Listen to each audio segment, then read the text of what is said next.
اس کے بھائی نے فائدہ اٹھاتے ہوئے کہ اس کی بہن کے نام یہ زمین ہے، اس نے اس کے اوپر بلڈنگ بنا کے، مکان بنا کے اس کو کرائے پہ چڑھا دیا۔ اس نے کہا زیادہ باتیں کرنے کی ضرورت نہیں ہے، یہ زمین میری تھی، یہ میرے نام تھی، سک میرے نام ہے، رجسٹری میرے نام ہے، تم نے جو کرنا کر لو۔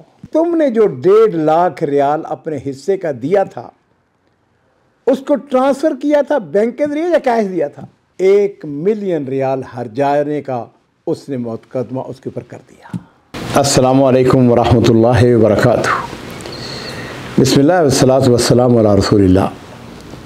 آج کا جو قصہ اور واقعہ ہے یہ آج سے کوئی کم و بیش 10-12 سال پہلے ریاض شہر کے اندر پیش آتا ہے۔ عزیزو، ہوا یوں کہ ایک گھرانہ میاں بیوی دونوں ایک فلیٹ میں رہتے تھے۔ خامد جو ہے وہ بھی نوکری کرتا تھا اور اس کی بیوی جو ہے وہ بھی جاب کرتی تھی، یعنی دونوں میاں بیوی الحمدللہ وہ دونوں اپنی اپنی جگہ گورنمنٹ ملازم تھے۔ بہرحال دونوں کی ایک معقول آمدن ہوتی تھی۔ اللہ کی طرف کی مرضی کہ اولاد ان کے ہاں نہیں ہوئی۔ اب ایک دن وہ بیٹھے ہوئے دونوں میاں بیوی آپس میں گفتگو کرتے کرتے کہنے لگے کہ ہمیں الحمدللہ ہمارا گزارا بڑا اچھا ہو رہا ہے، ہماری انکم بڑی اچھی ہے، ہم اپنا گھر کیوں نہ بنائیں؟ بات بڑی اچھی ہے، گھر بنانا چاہیے، کرائے پہ کب تک رہیں گے؟ انہوں نے کہا کہ ایسا کرتے ہیں کہ شہر کے باہر کے علاقے میں زمینیں ابھی سستی ہیں اور وہاں پر ہم اکٹھے مل کے مکان لے لیتے ہیں۔ اب عزیز ہوا یوں کہ انہوں نے کہا ٹھیک ہے جی، زمین کا پتہ کیا، ایک جگہ معقول زمین بک رہی تھی، مناسب ریٹ تھا، پتہ چلا کہ جی 3 لاکھ ریال کی وہ زمین وہ ان کے حصے میں آتی ہے۔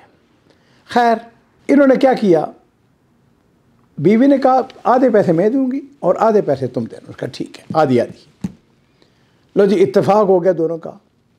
اب اگلا مرحلہ آتا ہے کہ زمین کس کے نام لگے۔ خامد جو ہے اس کے اوپر کچھ التزامات تھے، کچھ چیزیں تھیں، کچھ مسائل تھے ایسے۔ اس نے اس نے کہا دیکھو تم میری بیوی ہو، ایسا ہے کہ یہ جگہ تمہارے نام لگ جائے گی۔ اس نے کہا بسم اللہ حباً و کرامتاً۔ لو جی عزیزو، یہ ایک روٹین کی بات، وہ زمین انہوں نے خریدی اور زمین اس خاتون کے نام لگ گئی۔ لو جی یہ جو شخص ہے جس کا میں واقعہ آپ کو بیان کر رہا ہوں، اس کا ایک دوست تھا، اس کے بھی علم میں تھا، اور جس طرح ہوتا ہے ہمارے ہاں بھی کہ مثال کے طور پر میں نے جگہ خریدی، آپ نے جگہ خریدی، ہاں جی ہمارے رشتہ دار نے، وہ بڑی خوشی سے آدمی کہتا ہے ہاں جی میں نے فلاں جگہ وہ جگہ خریدی ہے، فلاں بلاک میرا ہے، فلاں میرا جناب علی وہ جو ہے زمین وہ میں نے وہ خریدی ہے۔ اس طریقے سے اسے اپنے دوست کو بتایا ہوا، اس نے کہا کہ بھائی میں نے فلاں جگہ خریدی ہے۔ اچھا جی بڑی اچھی بات ہے۔ ایک دن ایسا ہوا کہ اس کا دوست اس علاقے سے گزر رہا تھا، نئی آبادی تھی، اس نے دیکھا کہ وہ جگہ جہاں اس کے دوست نے بتایا تھا کہ یہ جگہ میری ہے، یہ جگہ ہم نے خریدی ہے، وہاں پر تو بلڈنگ بنی ہوئی ہے۔ اس کا بڑا تعجب ہوا، اس کے جیسے کو کہتا ہے اپنی آنکھوں میں یقین نہ آیا۔ اس نے وہیں پہ ٹیلی فون کیا اپنے دوست کو، اس نے کہا ہاں تو اچھا دوست ہے، تو نے مکان بنا لیا، تو نے مجھ کو بتایا نہیں ہے۔ اس نے کہا میں نے کب مکان بنایا ہے؟ اس نے کہا کہ میں نے خود دیکھا ہے، جو جگہ تم نے دکھائی تھی وہاں پر گھر بن چکا ہے اور تم کہتے ہو میں نے گھر نہیں بنایا، اور یہ کیسے ہو سکتا ہے کہ تمہاری زمین ہو اور اس کے اندر گھر بن جائے اور تمہیں پتہ نہ ہو؟ اس نے کہا نہیں میں نے کوئی گھر نہیں بنایا۔ اچھا، اس نے کہا اگر تمہیں یقین ہے تو آ کے دیکھ لو۔ لو جی ناظرین اکرام، اس نے کیا کیا، اس نے گاڑی پکڑی اور وہاں پہ پہنچ گیا، دیکھا واقعی گھر بنا ہوا تھا۔ اس کو بڑا تعجب ہوا کہ یہ کیسے ہو گیا۔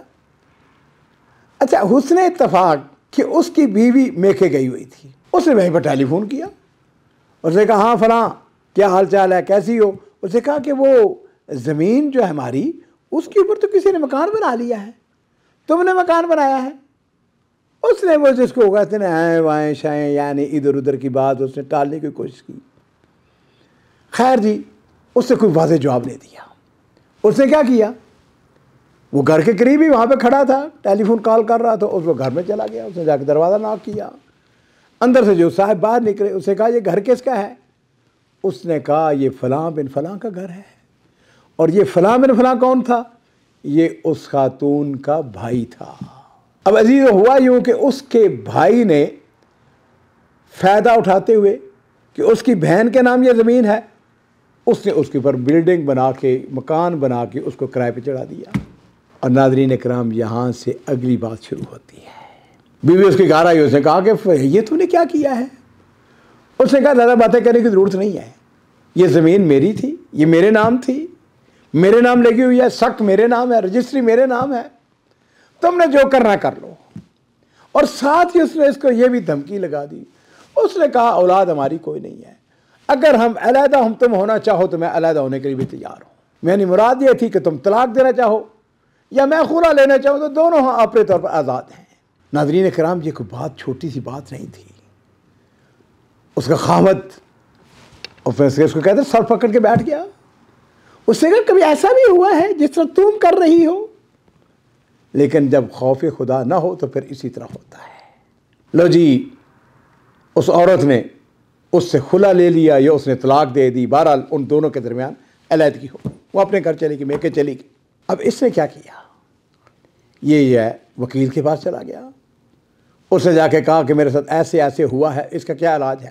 وکیل نے اسے ایک سوال کیا، اس نے کہا یہ بتاؤ کہ تم نے جو 1.5 لاکھ ریال اپنے حصے کا دیا تھا، اس کو ٹرانسفر کیا تھا بینک کے ذریعے یا کیش دیا تھا؟ اس نے کہا کہ الحمدللہ میں نے اس کو ٹرانسفر کیا تھا، بینک کے ذریعے میں نے وہ پیمنٹ کی تھی، قسطوں میں کی تھی لیکن پیمنٹ۔ اس نے کہا کہ یہ بتاؤ کہ تم نے پیسہ ٹرانسفر کرتے وقت یہ لکھا تھا کہ میں کیوں کر رہا ہوں؟ اس نے کہا ہاں لکھا تھا، میں نے لکھا تھا کہ یہ میں زمین ہم مل کے خرید رہے ہیں تو زمین خریدنے کے لیے پیسہ دے رہا ہوں۔ اس نے کہا بس اب تمہارا مسئلہ حل ہو گیا، ایسا کرو کہ وہ جو رسیدیں تھیں نا بینک کے ذریعے جو تم نے پیسہ ٹرانسفر کیا ہے وہ مجھ کو اکٹھی کر کے لا دو۔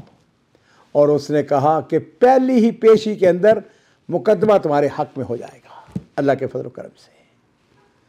اور پھر ناظرین کرام ایسا ہی ہوا، اس نے مقدمہ دائر کیا اور پہلی ہی پیشی کے اوپر جج نے اس کے حق میں فیصلہ دے دیا۔ اس خاتون کو پابند کیا گیا کہ تو نے اتنے وقت کے اندر تو نے پیسہ پیمنٹ کرنا ہے ورنہ جیل جانے کے لیے تیار ہو جاؤ۔ یہ دھوکہ ہے، یہ فراڈ ہے۔ اور اس کے بعد دوسرا مقدمہ جو اس کے وکیل نے عدالت کے اندر پیش کیا، یہ پیسے اس کو مل گئے، فوراً مل گئے، اور وہ یہ تھا کہ چونکہ یہ عورت ہمارے ساتھ دھوکہ، فراڈ اور میری عزت اور مجھے جو تکلیف، مجھے جو پریشانی پہنچی ہے، 1 ملین ریال ہر جانے کا اس نے مقدمہ اس کے اوپر کر دیا۔ ناظرین کرام، یہ مقدمے کا فیصلہ تو ابھی نہیں ہوا ہے، جو میرے تک سٹوری پہنچی ہے اس کے مطابق، لیکن اتنی بات ضرور ہے کہ یہ میرے لیے اور آپ کے لیے اس واقعے کے اندر بہت زیادہ درس ہے۔ مجھ سے ایسا ہوتا ہے کہ شخص آتا ہے، اس کے ساتھ معاملہ جب کرتے ہیں نا تو برائنڈلی فیتھ کہ جناب علی یہ تو بڑا اچھا آدمی ہے، یہ تو بڑا نفیس آدمی ہے، اس سے تو توقع ہی نہیں نا۔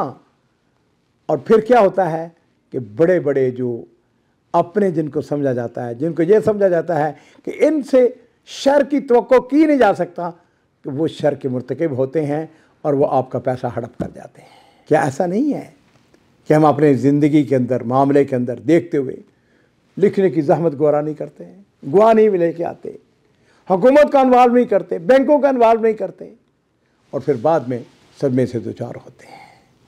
ناظرین کرام، میرا اپنا جو موقف اس سلسلے میں وہ یہ ہے کہ مہما کان آپ کا کتنا قریبی یا آپ کا کتنا پیارا یا آپ کا اعتماد والا آدمی کیوں نہ ہو، جب تک اس کو لکھ پڑھ نہ لیں، جس وقت تک آپ اس کے اوپر گواہ اور قانونی تقاضے ہیں وہ پورے نہ کر لیں، اس قسم کے سودے اور اس قسم کا اندھا اعتماد نہ کیا کریں۔